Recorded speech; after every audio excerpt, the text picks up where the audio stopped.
Hello everybody, Chris Profi, Musically Obsessed. I am jumping on this contest put out by the great Vinyl Guru. And she simply wants us to show 5 albums that we would recommend to you, the listener. So I tried to choose some different albums because if you watch my channel, I always talk about the Monkees Present. I always talk about Johnny Cash. Hello, I'm Johnny Cash.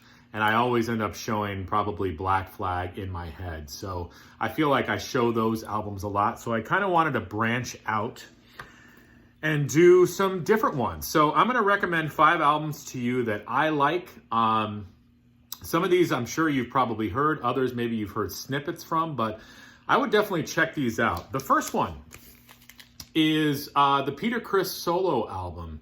Obviously a member of Kiss. This is the solo album that probably sold the least. And it's probably the one that's not talked about that often, but actually is one of my favorites. Peter Criss probably is my favorite member of Kiss. This is a great album on Casablanca.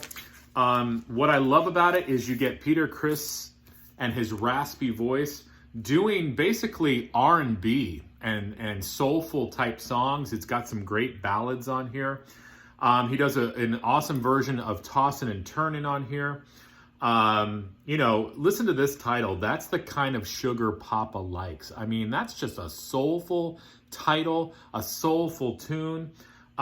Easy Thing is a great ballad. Kiss the Girl Goodbye is an awesome ballad.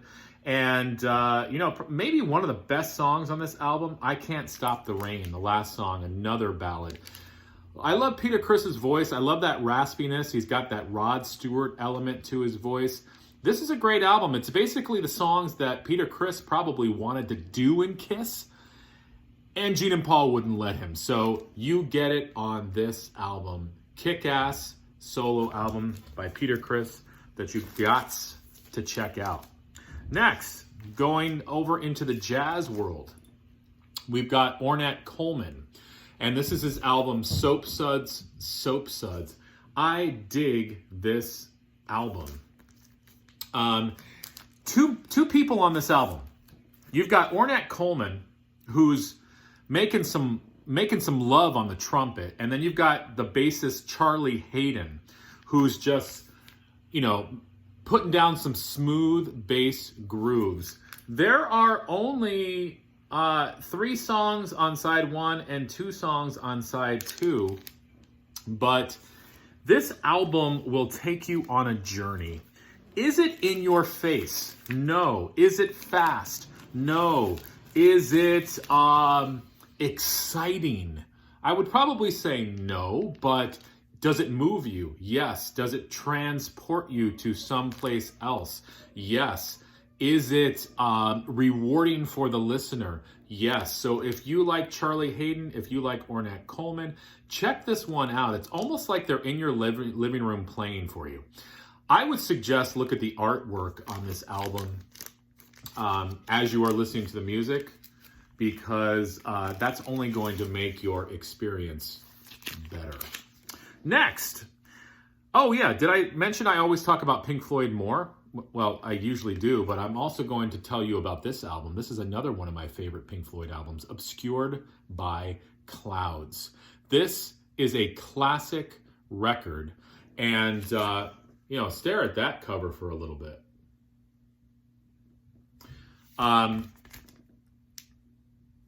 This is the soundtrack for the movie The Valley, which was a French film. I'm not even going to try to pronounce that in French because my accents suck. This opens up with 2 instrumentals, Obscured by Clouds and When You're In. That just brings you into the world of Pink Floyd. So many good songs on here. I love Childhood's End. I love Free 4. And the last song, Absolutely Curtains, is so cool because at the end, they have this, I'm going to call them an Aboriginal tribe, doing this chant at the end, which is amazing. So check this album out. A lot of Pink Floyd fans have never listened to this album, Obscured by Clouds. I'm going to put this in my top 3 Pink Floyd as well. I talked about these guys. I'm going to give some love to this album, Iron Butterfly Ball. This is the one that followed In-A-Gadda-Da-Vida.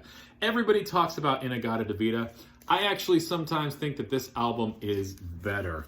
You've got some heavy stuff on here with the song In the Time of Our Lives. You've got Soul Experience, Filled with Fear, which is sort of a proggy type song. Love Belle the Beast.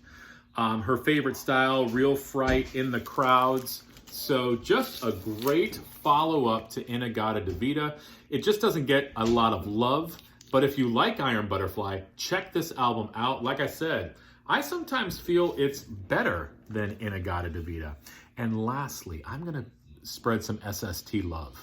Not Black Flag, but SWA.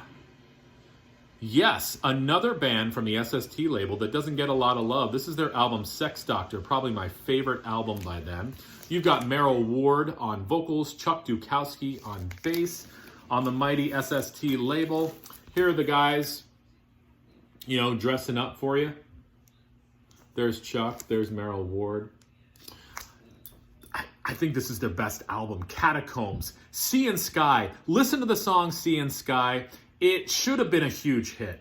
Sex Doctor, Oklahoma, Big Ride, and their, you know, long sort of just